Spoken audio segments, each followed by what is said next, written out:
Welcome back to the Warehouse Podcast, everyone. My name's Elijah, here to talk through this weekend series at home against the Milwaukee Brewers. Orioles unfortunately dropped 2 out of 3, but salvage the not getting swept at home. The series left a lot to be desired. Before I dive in too much, just want to say, if you guys could be so kind, you would be willing to follow and subscribe to the podcast on whatever platform you get your podcasts on. We are on YouTube as well, putting these videos up over here. We appreciate any likes, ratings, subscriptions. If you could leave comments, reach out to us on Twitter, all of the above. We always appreciate that. Feel free to email us at thewarehousepod@gmail.com as well. So, first things first, game one sucked. It was just terrible. There are no ifs, ands, or buts about it. We went up against Freddie Peralta, who for years has been one of the best pitchers in the National League, has struggled with injuries. He was very much not injured on Friday night. So, yeah.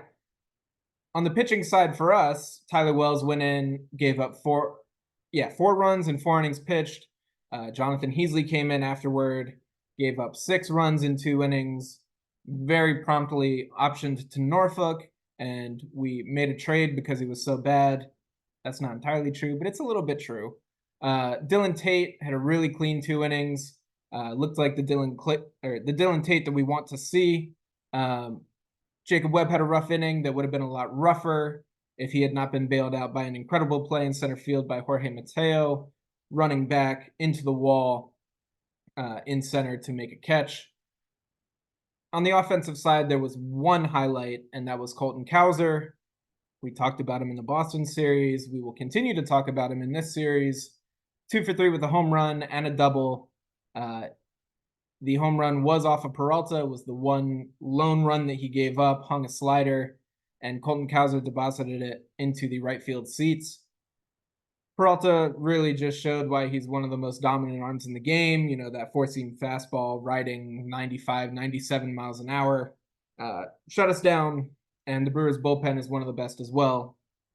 Shut us down. It is what it is. The Orioles dropped the first game 11-1. Game 2, we said we had so much fun giving up 11 runs yesterday. Why not do it again? Let's go do it again. So we did it again. And we also lost 11-5. Put up a couple more runs, but it doesn't really matter when you give up 11. So on the pitching side, Dean Kramer started strong, just kind of imploded to the tune of 7 runs in the 3rd and 4th innings.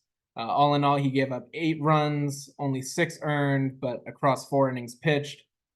Keegan Aiken turned in a really strong inning and 2/3.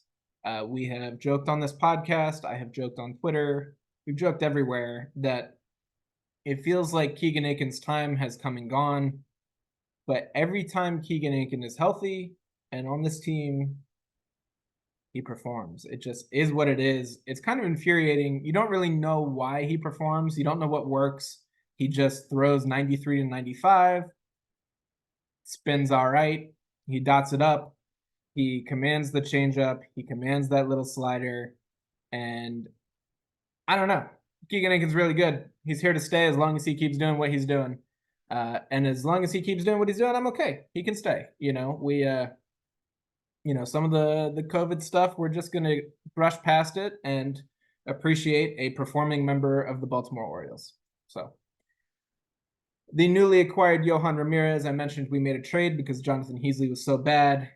That's not really true. We did make a trade before Jonathan Heasley's poor performance. So Yohan Ramirez was on the team already.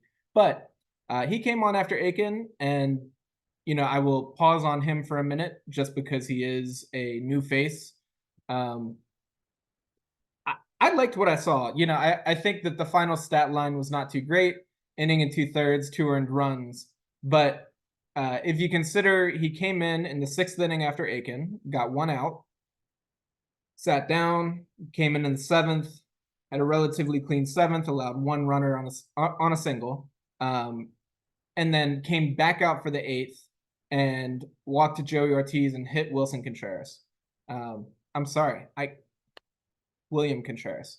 Younger brother, William Contreras. We were playing the Brewers, not the Cardinals. So hit William Contreras. Let those two guys on, and then Mike Baumann comes in, who just, he allows every runner he inherits, regardless of where they are. If there was a way for him to inherit a hitter at home plate, he would do that too. He would let them score. So that is what it is. You have to just kind of take the 2 earned runs with a grain of salt, because they were on base, and we let the king of inherited runners scoring onto the mound after Yohan Ramirez. So there was, it was an inevitability that those 2 runners score, is what I'm saying. But I digress. His stuff looked good. There's a reason he has bounced around the league. Well, there are 2 reasons, and it is the reason why there is always a team that wants him, and there's always a team that doesn't want him. That is the recipe for bouncing around the league. There is a team that wants you and a team that doesn't want you. And then once you get to the team that wants you, they then become the team that doesn't want you. That's another important part of the recipe there. He has great stuff, and he has terrible command. It's as simple as that. It's a mid-90s sinker that is, it's powerful. It eats in the zone. The problem is it's never in the zone. So to see him come out, have a couple clean, up downs, clean in the 6th, relatively clean in the 7th, and then his 3rd time taking the mound is when the command starts to show cracks. I'm relatively okay with that. If we can use him as a serviceable 1+ inning reliever, we can use Keegan Aiken in that long relief role. I think that's just fine.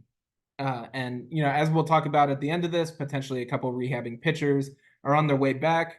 I think we will have no shortage of guys who can go multiple innings. So Yohan Ramirez doesn't really need to do that. Could potentially gear him more towards a 1-inning weapon guy, and that would be just fine. So, like I said, then the only other pitcher was Mike Baumann. He did Mike Baumann things. I don't know. We're moving over to the offense. We jumped out to a really quick lead. One kind of fun thing, because we're facing the Brewers, we are facing the returns for Corbin Burns. We got to see our old friend D.L. Hall start this game against us, and we did some damage to him. Hall is not somebody who's known for giving up hard contact. In the 1st inning, we jumped out to a really quick 3-run lead.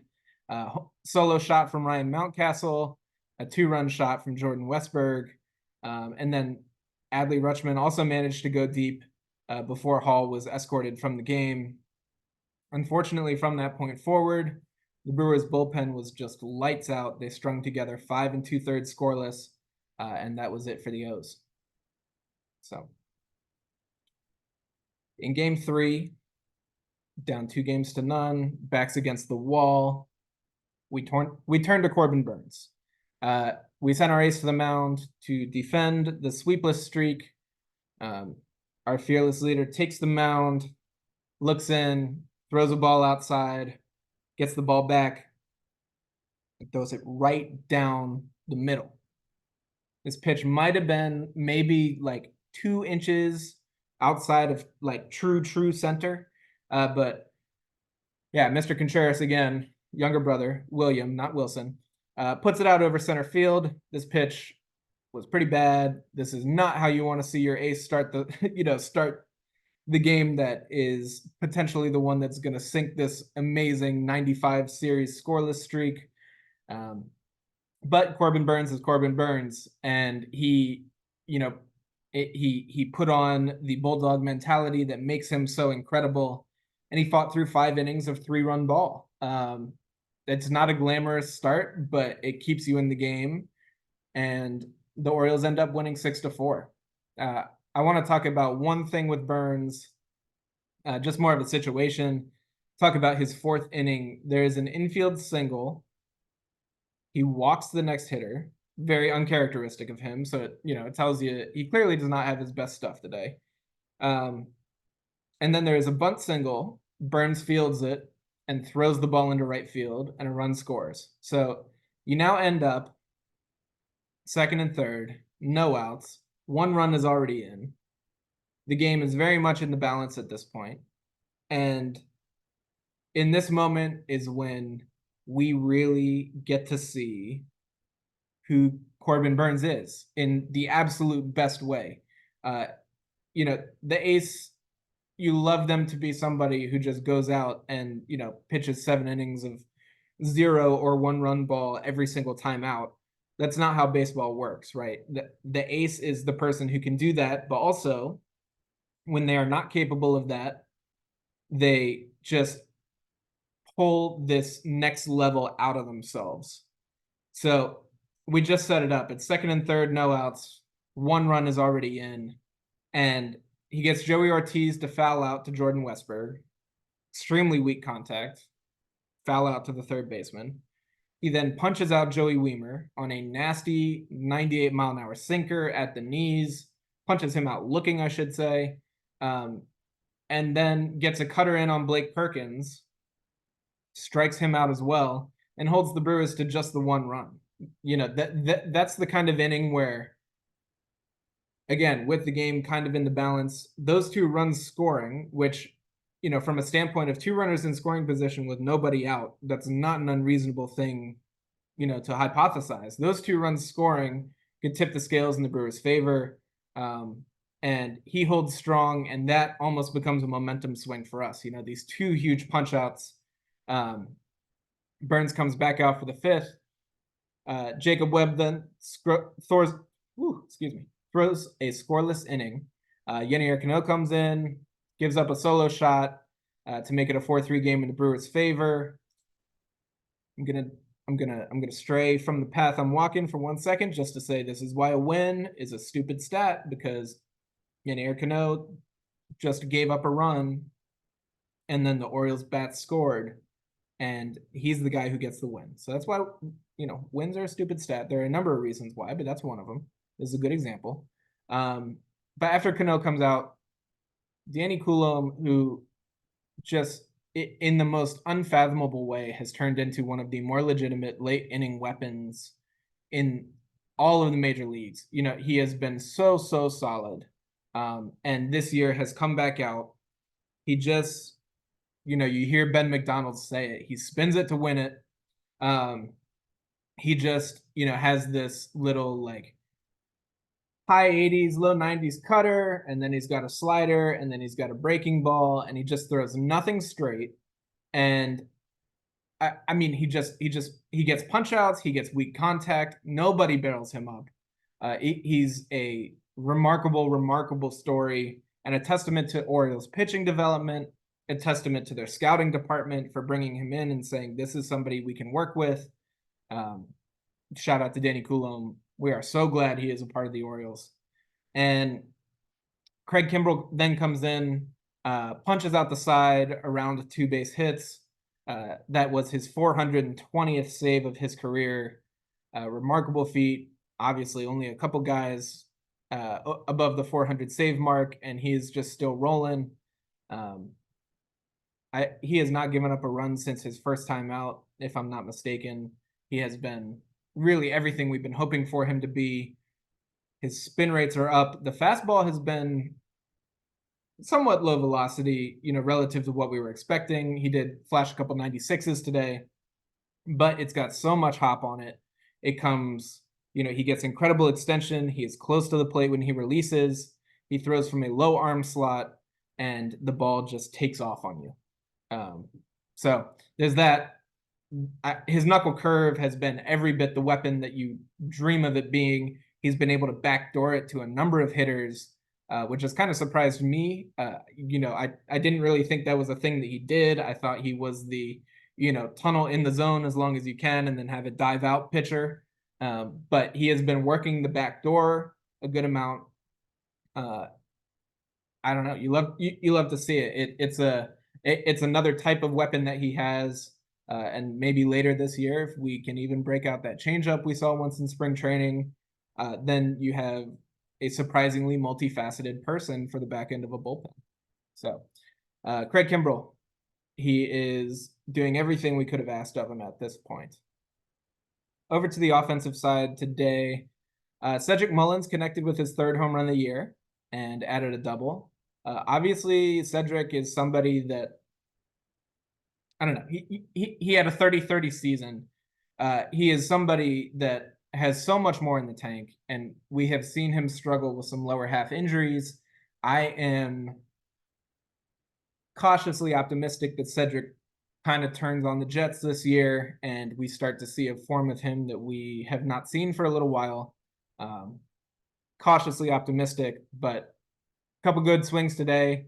Ryan O'Hearn, who is tearing the cover off of the ball pretty much every time he plays, added a solo shot and had the RBI single uh, in the first inning. Yeah, that opened up the scoring for the Orioles. And then our game tying and eventually go ahead rally was kind of pieced together. We had back-to-back singles, Westberg to Holiday. Yes, I said Holiday. And Gunnar, Westberg scoring on Gunnar's single, and then Adley grounding into a double play to score Jackson, giving you as a 5-4 lead. Colton Cowser then in the 8th inning added an insurance run with his solo shot. That man is on. He's on something. I'm going to talk to him, not to him. I'm going to talk about him shortly. But Colton Cowser is just, I mean, he is slighted by the fact that anyone ever considered Austin Hayes was a starting outfielder on this team. Colton Cowser thinks he should have been the All-Star last year. Colton Cowser is, I mean, he is just staking his claim. He says, this is my outfield. I decide where I want to play on it. I decide when I want to play. I decide when I need a day off. And I decide when I take over the game and I win it for the Baltimore Orioles. It's as simple as that. Colton Cowser, he could do whatever he wants right now. Backing up a bit, though. In summation, this was not our best series. Obviously, dropped 2 games, allowed 22 runs through those 2 games, multiple defensive miscues. But taking a step back, we are second in the AL East. The Yankees are still on a tear that cannot last forever. Our sweepless streak is still intact. Sarah Langs gave the update. We appreciate her. We are now at 96 consecutive regular season series without being swept. And no, I don't know who the Texas Rangers are or what you're referring to. We have 96 consecutive regular season series without being swept. On another note, I talked about Corbin Burnes and how he is our ace and what you expect of that ace. If we extend that out to our number 2 guy as well, Corbin Burnes and Grayson Rodriguez, the Orioles are now 7-0 in games started by either one of them. They are acting like the aces that they are. The top 2 of this rotation is as solid as it possibly could be. The bats so far, I think, have been bailing out the bottom 3 of this rotation. But as we will talk about, there are potentially a couple arms on the horizon that are rehabbing. We just got an update on one, and we saw the other throwing a bullpen in Camden Yards. So the last little note that I'll make is there are some good things happening with the bat, besides the Freddie Peralta game. Like I talked about, Freddie Peralta is a special kind of pitcher. As an aside, I think that he has the smoothest mechanics. Like, as somebody who really appreciates pitching, I think that he has the smoothest mechanics of anybody in the major leagues. He throws cross body a little bit. It's kind of like I was mentioning with Kimbrel. Good extension, low release, and really excellent hop on the fastball. So, getting shut down by Freddie Peralta, there are much, much bigger problems to have. He did what he does. He was part of the big 3 with Burnes, Woodruff, and him. He just always has struggled with injuries. So to see him healthy and performing at this level is no huge surprise. It's good for baseball. He did what he does. If the Orioles do not allow 11 runs in that game, it might look very different. Once we get to later innings, things are a bit more competitive, but it is what it is. The Orioles walk away winning 1 out of 3. And I'll just take a step back real quick and give a few quick notes here. I think the first thing I want to say that, obviously there were some pitching woes. Tyler Wells once again allowed a lot of hard contact. There were more hard hit balls than not hard hit balls in his start. And this is, per StatCast using that 95-mile-an-hour exit velocity threshold. These hard hit balls included Gary Sanchez climbing Mount Baltimore to the tune of 434 feet. I call out this specific home run because it seems like it was the exact same thing as the game against the Angels. If I remember correctly, it was Taylor Ward. A middle end fastball at 92.4 miles an hour. Second inning, early in the game, just absolute meatball down the middle and absolutely obliterated. And, Tyler Wells was really, at no point in this game did he execute to his arm side. If you are going to face a somewhat righty-heavy lineup like the Brewers are, and you cannot get the ball inside to them, you're going to have a really rough day. We saw, Sanchez sit on this ball over the middle of the plate. We saw Joey Ortiz line a ball down the right field line, pitch that was away. If you cannot make somebody uncomfortable on the inner half of the plate, you will not have the ability. It doesn't matter how good your command is. You will not have the ability to beat them on the other half. There has to be some balance to your game, some balance to your approach.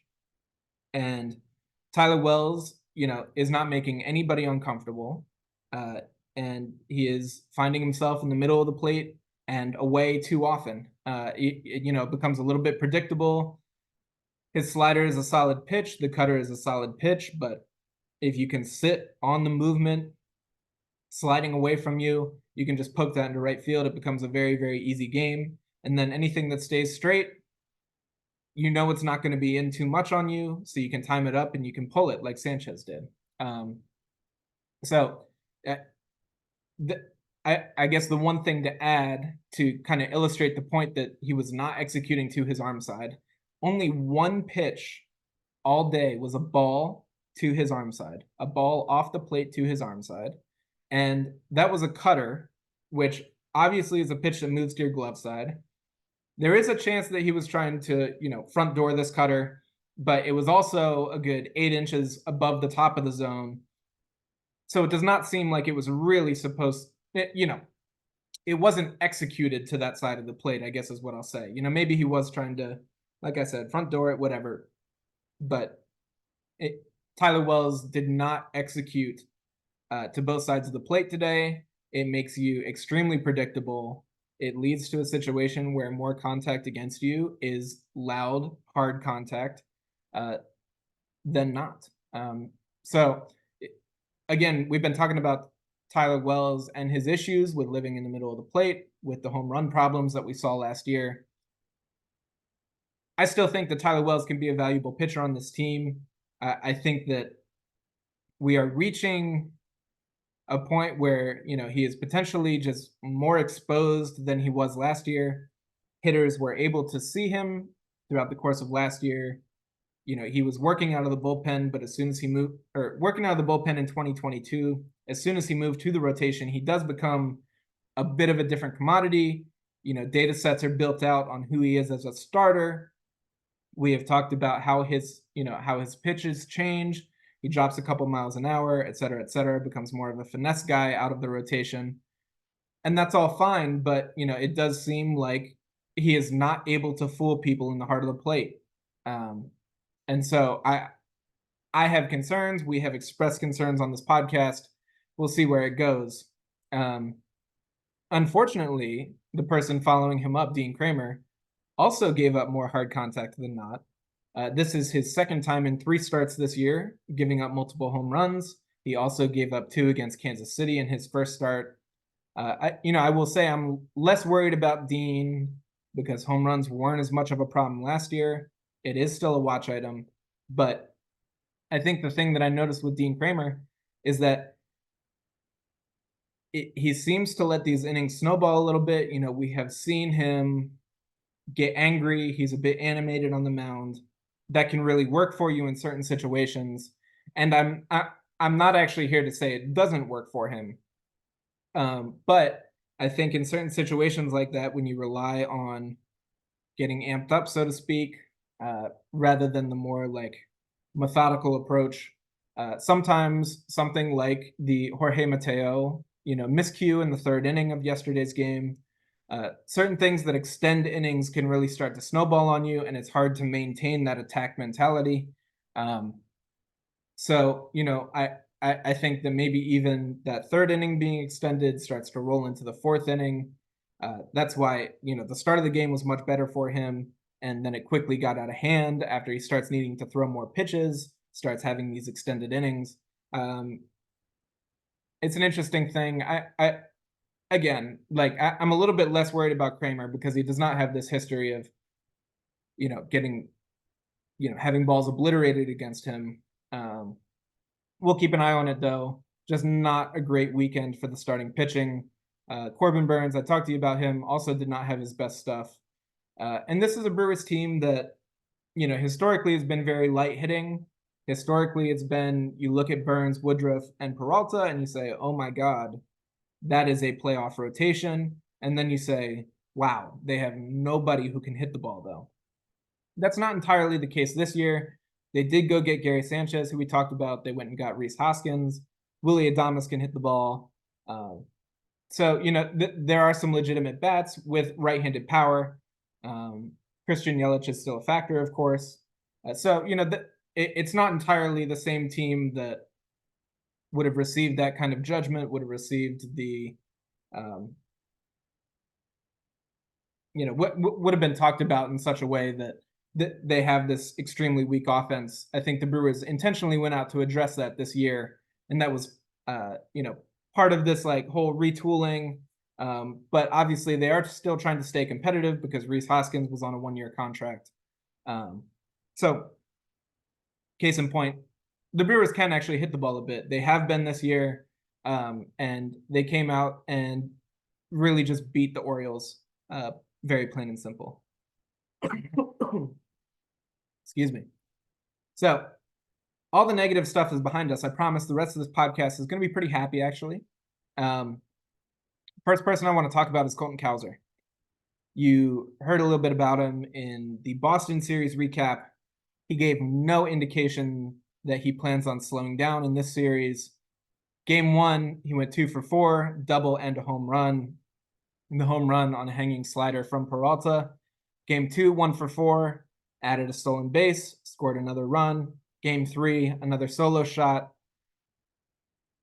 As of tonight, which is April 14th, of players with 30 at-bats, and I should say Colton Cowser, because he did not, play much in the first week, is not currently qualified for, major league stat totals.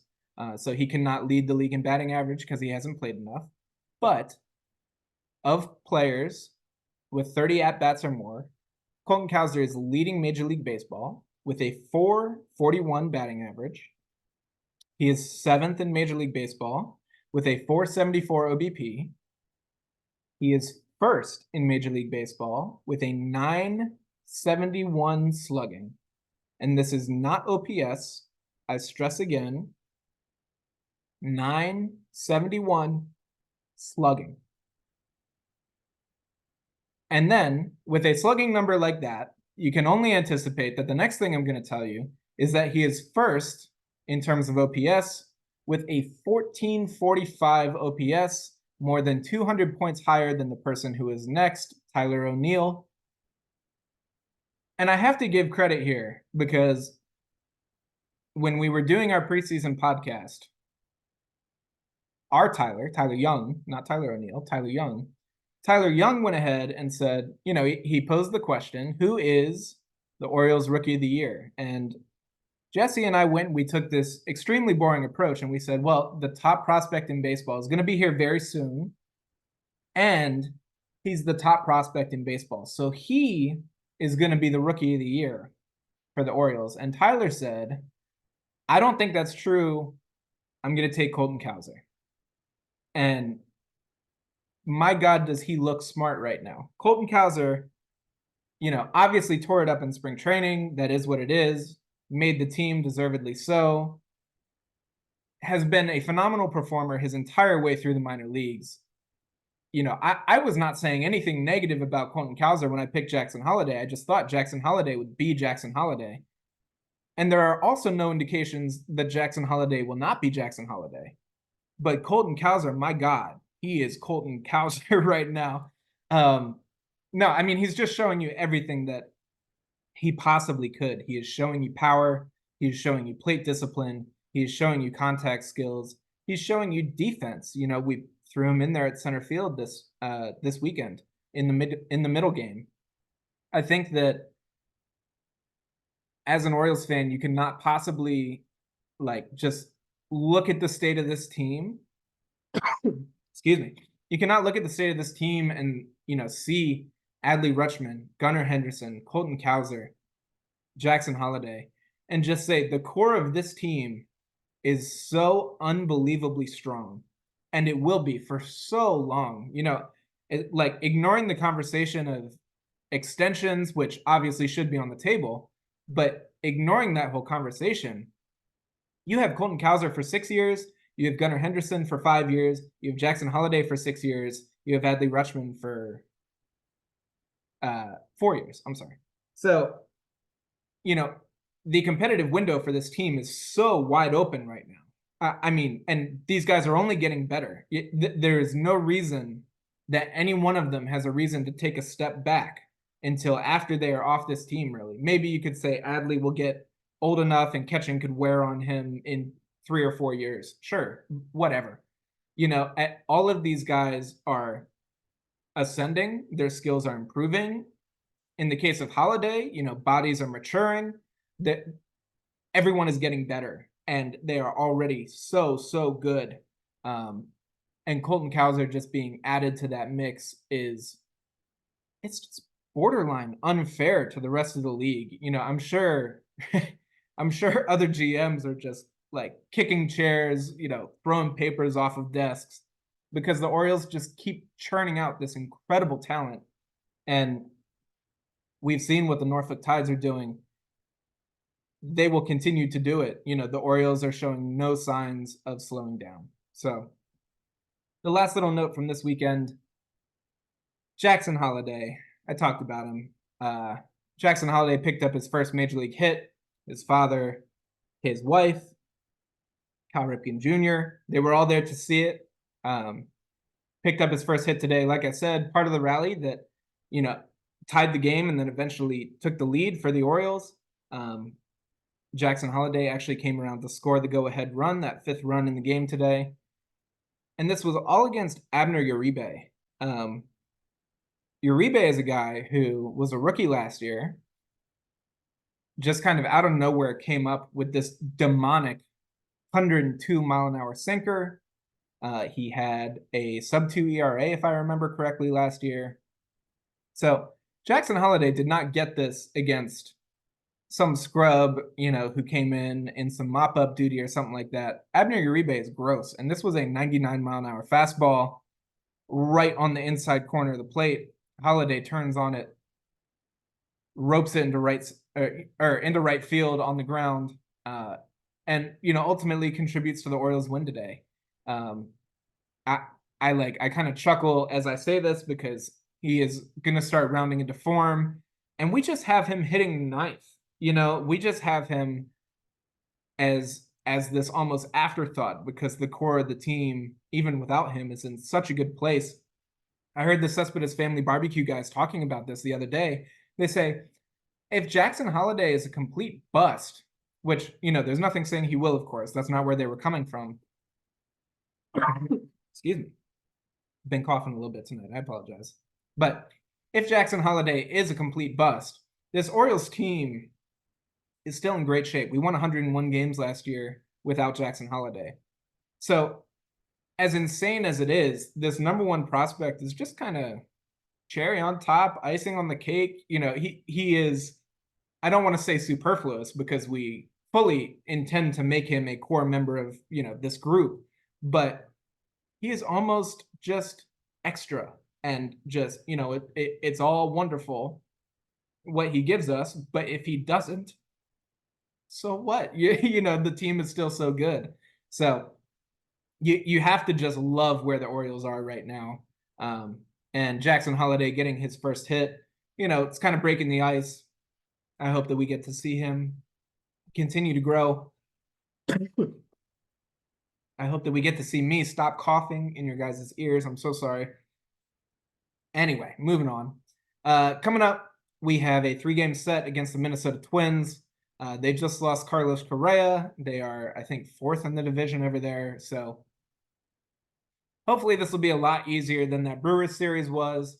Like I said, 3-game set. Cole Irvin is going to take the ball tomorrow. I think we swapped him and Corbin Burns for the sake of getting Burns into the game today. Cole Irvin takes the ball tomorrow against Louis Varland. Grayson Rodriguez takes the ball on Tuesday versus Chris Paddock to get back on the nominal rotation.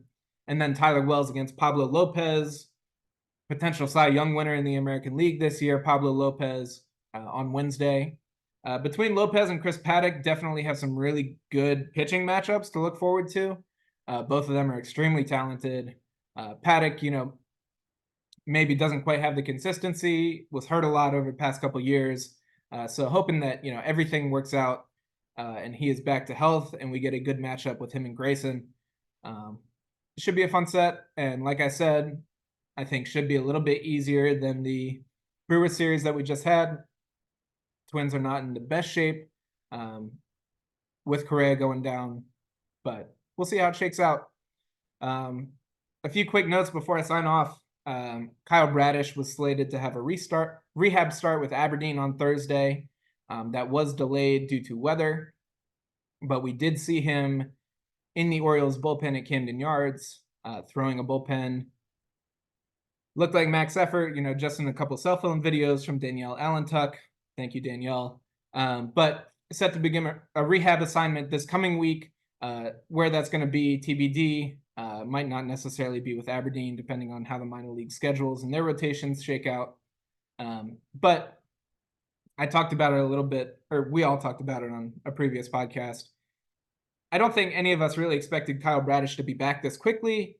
I think that the Orioles, I expected them to really kind of hold him out until later in this year, until maybe even the All-Star break, just for the sake of being gentle with him and making sure we are going into the playoffs full force. They must have seen some really, really encouraging signs from his PRP injection, from all of the throwing that he's been doing. The rehab must be going extremely well if they're considering bringing him back in the first month of the season. So great to see that. Kyle Bradish will be welcomed with open arms. The other pitcher rehabbing and potentially coming back soon is John Means. Mike Elias gave a little update. He said, quote, "This month or next kind of thing is how things are trending." So, John Means has a maximum of a 30-day rehab assignment. He's already had a couple starts. Those starts haven't necessarily gone well. But that said, it's good to see him throwing. And obviously, he could be working on just a couple mechanical things. When a major leaguer goes down there, it's not necessarily, how do I prove myself against these AA, AAA players? It is, I'm going to work on what I want to work on, ignore the results. So John Means has been working. Hopefully we get to see him back. We have talked ad nauseum about what this rotation could look like with the additions of Bradish and Means. And you have to love how that Orioles team looks. We talked about, we've gone back and forth, but probably Tyler Wells to the bullpen. Excuse me again. And potentially even Cole Irvin to the pen at this point. Gives you another lefty weapon there, another multiple inning guy. The Orioles team is shaping out on the grand scheme of things, even if this weekend was not our most glamorous. So with all that, once again, if you could subscribe to the podcast, follow us, like us, rate us, comment, engage with us.